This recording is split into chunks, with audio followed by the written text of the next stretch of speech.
கர்த்தருடைய பரிசுத்த நாமத்துக்கு மகிமை உண்டாவதாக. இந்த புதிய நாளை தேவனுடைய கரத்திலிருந்து நாம் ஒவ்வொருவரும் பெற்று, அவர் சொல்ல ஆகும், அவர் கட்டளையிட நிற்கும் என்ற வாக்கின்படியாக நமக்கு சகலமும் அவர் கட்டளையிட தான் வாய்த்து கொண்டிருக்கிறது. அவர் சொல்ல சொல்ல வார்த்தையை அனுப்ப அனுப்ப அந்த வார்த்தையின்படியே காரியம் ஆகும்படியாய் கர்த்தர் நமக்காக யாவையும் செய்து கொண்டிருக்கிறார். இவ்வளவு நாள் அவர் நமக்காக யாவையும் செய்தார். இனிமேலும் அவர் நமக்காக யாவையும் செய்து முடிக்கப் போகிறார். ஆகவே தொடர்ந்து நமக்காக செயல்படுகிற ஒரு ஜீவனுள்ள தேவன் நம்மோடு கூட இருக்கிறார். அவர் இன்றைக்கும் என்றைக்கும் சதா காலமும் நம்முடைய தேவனாக இருக்கிறார். ஆகவே அவர் நம்மோடு இருப்பது, நாம் அவரோடு இருப்பது நமக்கு கிடைத்த பேரின்ப பாக்கியம். ஸோ இன்றைக்கு கர்த்தர் இந்த நாளை அடிஷ்னலாய் கொடுத்தபடினாலே நம் நேசருக்கு இருதத்தின் ஆழத்திலிருந்து நன்றிகளை செலுத்தி இந்த சத்தத்தை கேட்கிறவங்கள் ஒவ்வொருவரையும் பிதா குமாரன் பரிசுத்த ஆவியின் நாமத்தினாலே ஆசீர்வதித்து வாழ்த்துகிறேன். இன்றைக்கு கர்த்தர் ஆதாரமாய் கொடுத்த வேதவசன பகுதி சங்கீதம் 48:14 சொல்கிறது, இந்த தேவன் என்றென்றைக்கும் உள்ள சதா காலங்களிலும் நம்முடைய தேவன் மரண பரியந்தம் நம்மை நடத்துவார். So far this is God, our God forever and ever. He will be our guide even to death, leading of our Holy Spirit. So இங்கே பார்க்கிறோம், அவர் God, our own God forever and ever, He will be our guide even to death. So He will be a leading Lord who is always inside of us. அப்போது இங்கே பார்க்குறோம், கர்த்தர் நம்மை மரண பரியந்தம், நாம் பூமியிலே மரித்தாலும் சரி அல்லது இயேசு கிறிஸ்து வருகையிலே உயிரோடு எடுத்துக்கொள்ளப்பட்டாலும் சரி, எது நேர்ந்தாலும் இந்த தேவன் மரண பரியந்தம் அல்லது உலகத்தின் முடிவு பரியந்தம் அல்லது நம்முடைய தேவன் வருகையில், இயேசு கிறிஸ்து வருகையில் நாம் எடுத்துக்கொள்ளப்படும் பரியந்தம் நம்மோடு கூட அவர் இருக்கிறார். ஸோ மரண பரியந்தம் அவர் நம்மை நடத்துவார். ஸோ பரலோக ராஜ்யத்துக்கு எடுத்துக்கொள்ளப்படும் பரியந்தம் அல்லது பூமியிலே நாம் மரித்து போகும் பரியந்தம் இந்த தேவன் நம்மை நடத்துவார். ஸோ நடத்துகிற தேவன் அப்படின்னா how he is conducting us or how he is leading us என்பதை தான் பார்க்க இருக்கிறோம். So number 1, 2 Corinthians 3:17, where the spirit of the Lord is, there is a freedom. So எங்கே பரிசுத்த ஆவியானவர் இருக்கிறாரோ அங்கே விடுதலை உண்டு.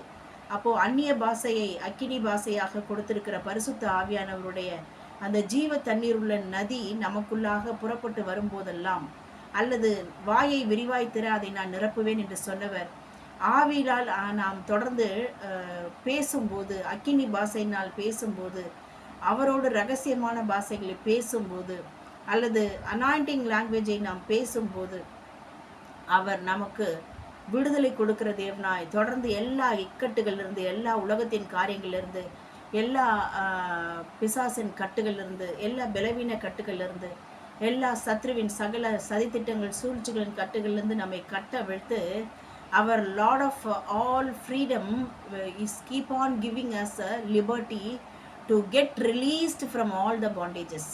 It means we are getting deliverance through the Holy Spirit. So அப்போ பரிசுத்த ஆவியானவரால் நமக்கு விடுதலை கொடுத்து கொண்டே அவர் நம்மை நடத்துகிறார். அப்போ இந்த பரிசுத்த ஆவியானவரை கொண்டு நம்மை நடத்துகிறார். மரண பரியந்தம் அல்லது உலகத்தின் முடிவு பரியந்தம் அல்லது இயேசு கிறிஸ்துவின் வருகையில் எடுத்துக்கொள்ளப்படும் பரியந்தம் நம்மை விடுதலையாக்கி நம்மை நடத்துகிற தேவன் நம்மோடு இருக்கிறார். ஸோ நம்மை எதற்காக விடுதலையாக்கிறார் என்று பார்ப்போமானால், நம்மை விடுதலையாக்கி அவர் நமக்கு புது பலத்தினால் இடைக்கட்டி நம்மை உயர்த்தி தேவனுடைய சித்தத்தை நிறைவேற்றி கொண்டே வருவதற்காக நம்மை விடுதலையாக்கி பலன் தந்து உயர்த்தி நம்மை நடத்துகிற தேவனாய் நடத்தி கொண்டிருக்கிறார். நம்பர் 2, தீத்து 3:5 பார்க்கிறோம், God saved us not because of our good deeds but because of His mercy through the washing of regeneration and renewal by the Holy Spirit. So நம்மை எப்படி நடத்துகிறார் என்று பார்ப்போமானால், மறுஜென்ம முழுக்கு, அதாவது ஞானஸ்தானத்தை கொண்டு மறுபடியும் பிறக்கத்தக்க பானகேன் என்று சொல்லத்தக்கதாய் மறு ஜென்மத்துக்குள்ளாக, அதாவது மறுபிறப்புக்குள்ளாக உலகத்துக்கு செத்து, பாவத்துக்கு செத்து, மரணத்துக்கு செத்து, நீதிக்கு பிழைக்கும்படியாய், தேவ நீதியை நிறைவேற்றும்படியாய், நாம் பழைய மனுஷனை கலைத்து போட்டு புதிய மனுஷனாகிய இயேசு கிறிஸ்துவை தரித்து கொள்ளும்படியாய் கர்த்தர் மறு ஜென்ம முழுக்காகிய ஞானஸ்தானத்தை கொண்டும், அது மாத்திரமல்ல பரிசுத்த ஆவியானவருடைய புதிதாக்குதலினாலும் நம்மை ரட்சித்து கொண்டே வருகிறார். ஸோ எப்படி நடத்துகிறார் என்று பார்ப்போமானால், நம்மை மறு ஜென்ம முழுக்காகிய ஞானஸ்தானத்தை கொண்டும் பரிசுத்த ஆவியானவருடைய நிரப்புதல் அல்லது புதிதாக்கப்படுதல். அப்போ உள்ளான மனுஷன், அவன் பழைய மனுஷன் அல்ல, நான் மரித்தேன் ஆனால் சதா காலம் உயிரோடு இருக்கிறேன் என்று சொன்ன இயேசு சொன்னது போல, பழைய மனுஷி எனக்குள்ளாக மரித்து புதிய மனுஷியாக இயேசுவை தரித்து கொண்டு இயேசுக்கு ஒத்த சாயலாக நான் மாறிக்கொண்டிருப்பது தான் நான் புதிதாக்கப்படுகிற அனுபவம். ஸோ அப்போ புதிதாக்குதலினாலும் கர்த்தர் பரிசுத்த ஆவியானவருடைய புதிதாக்குதல், the transformation by the Holy Spirit. So பரிசுத்த ஆவியானவர் என்ன பண்ணுறாரு, புதிதாக்கி என்னை தொடர்ந்து ரட்சித்து கொண்டே வருகிறார் என்று சொன்னால், அப்படியாக கர்த்தர் என்னை மாத்திரமல்ல, இந்த தேவனை விசுவாசிக்கிற நம்புகிற யாவரையும் பரிசுத்த ஆவியானவருடைய புதிதாக்கலினாலே புதிய மனுஷனாய் புதிய மனுஷியாய் மாற்றி அவர் நடத்தி கொண்டே வருகிறார். நம்பர் 3, ரோமர் 8:14 சொல்கிறது, who are led by the Spirit of God are become sons and daughters of our Holy Father God. So யார் பரிசுத்த ஆவியானவரால் நடத்தப்படுகிறார்களோ அவர்கள் தேவனுடைய புத்திரர் புத்திரி எனப்படுவார்கள்.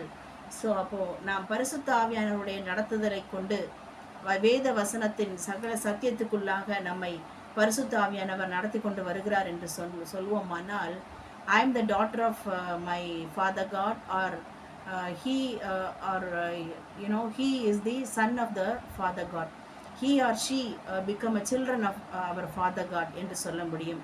அப்போது தேவனுடைய பிதாவுடைய புத்திரர்கள் பிள்ளைகள் என்று சொல்லத்தக்கதாய் தேவ ஆவியானவரால் நடத்தப்படுகிற நாம் தேவனுடைய பிள்ளைகளாய் மாறியிருக்கிறோம். எதற்காக தேவனுடைய பிள்ளைகளாய் மாற்றுகிறார்?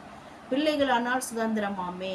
ஸோ இஃப் அவர் Father God, the heavenly Father God is our real permanent Father, then we will be a inheritance of all his belongings.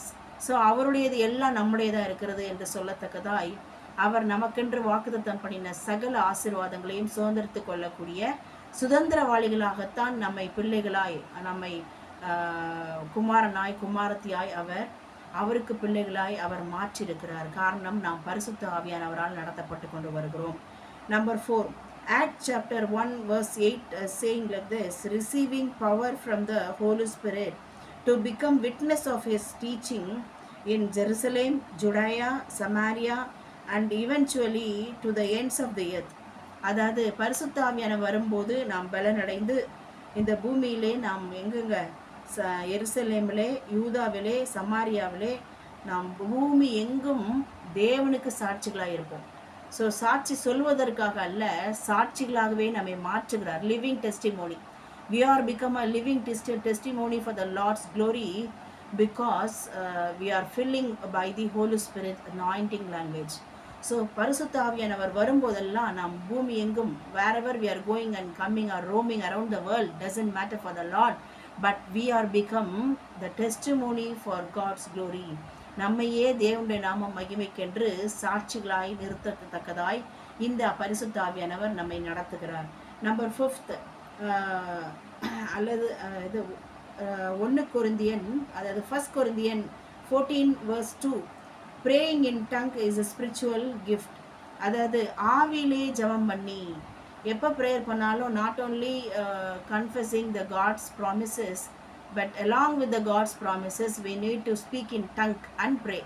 Then we will see the tremendous miracles happening in in and around our areas, or in all our areas, because of the Holy Spirit anointing and the God's words both joining together and working together. Then it will bring all kinds of supernatural miracles in place. So 2 வசனமும், வேத வசனமும் பரிசுத்த ஆவியானவரும் பிதாவாகிய தேவனுடைய திட்டமும் ஒன்றாக இணைந்து செயல்படும் போது நமக்கு எண்ணி முடியாத அதிசயம், ஆராய்ந்து முடியாத பெரிய காரியங்களை, கிரகிக்க முடியாத விதத்திலே கர்த்தர் நாம் ஆச்சரியப்படத்தக்கதாய் அபூர்வமான பெரிய காரியங்களை அவர் செய்து கொண்டே வருவார். ஸோ ஆவியிலே அனலாக இருந்து ஜெபிப்பது நமக்கு இதுவரைக்கும் நடந்திராத, கேட்டிராத அற்புதங்களை, அதிசயங்களை, உயர்வை, கனத்தை, மகிமையை, மேன்மையை கர்த்தர் கொண்டு வந்து கொண்டே இருப்பார். ஸோ இத்தனை வழிகளிலே நம்மை கர்த்தர் நடத்தி வல்லமைகளை தரித்து கொண்டு நாம் எங்கும் சாட்சிகளாய் ஜீவிக்கும்படியாய், நம் சாட்சிகளை காண்கிறவர்கள் அநேகர் தேவனை சொந்த இரட்சகராய் ஏற்றுக்கொள்ளும்படியாய் கர்த்தர் செயல்படுவார். ஸோ தொடர்ந்து இத்தனை வழிகளிலே நம்மை அழகாய் இந்த தேவன் சதா காலங்களிலும் நம்மை நடத்துகிற தேவனாய் நம்மோடு கூட இருக்கிறார். நாம் அவரோடு கூட இருக்கிறோம். ஸோ அவரும் நாமும், அதாவது இயேசுவும் நாமும், பரிசுத்த ஆவியானவரும் நாமும், பிதாவும் நாமும் என்று சொல்லத்தக்கதாய் திரியேக தேவனாகிய கர்த்தரை நாம் தரித்து கொண்டிருக்கிறபடினாலே தொடர்ந்து நான் கிறிஸ்துவுக்குள்ளாக புது சிருஷ்டியாக்கப்பட்டிருக்கிற நாம் தொடர்ந்து அவருக்குள்ளாக, அவர் மூலமாக, அவருக்காக சகல காரியங்களும் தொடர்ந்து அவராலே நடத்தப்பட்டு வேத வசனத்தினால், பரிசுத்தாவின் அபிஷேகத்தினால் பிதாவுடைய திட்டத்தை 100% நிறைவேற்ற அழைக்கப்பட்டு தெரிந்து கொள்ளப்பட்ட நாம் தொடர்ந்து அவரால் நடத்தப்படுகிறதுனாலே நம்மை அன்பு கூறுகிற கிறிஸ்துவினாலே நாம் முற்றும் ஜெயம் கொள்கிறவர்களாய் இருக்கிறோம், இருப்போம் என்று சொல்லத்தக்கதாய் பலத்த கிடைக்க முடியாத பெரிய காரியங்கள், அற்புதங்களாய், அதிசயங்களாய் வேத வசனத்தை கொண்டு அவர் அற்புத அதிசயங்களை செய்து அவர் வசனத்தை உறுதிப்படுத்தி கொடுப்பார். கர்த்தர் தாமே கேட்ட வார்த்தையின்படியாக தொடர்ந்து நம்மை நடத்தி அவர் தம் நாமத்தை நம் மூலமாக, நம் பிள்ளைகள், நம் குடும்ப அங்கத்தினர்கள், நம்முடைய வேலை வருமானங்கள், பிஸ்னஸ் வருமானங்கள், நம்முடைய ஊழியத்தின் ஆத்ம அறுவடை பணிகள், சரீர சுகபலன் ஆரோக்கியத்தின் காரியங்கள், சகல எல்லைகளிலும் நமக்கு அவர் முன்குறித்த வாக்குத்தத்தங்களை சுதந்திரித்து கொண்டு அவருக்காக நாம் பிரகாசிக்கும்படியாய், அவருக்குள்ளாக நாம் சகல நன்மைகளையும் பெற்று அனுபவிக்கும்படியாய் தொடர்ந்து அவர் நாமம் மகிமைப்படத்தான் செய்யும். God bless you all. Amen.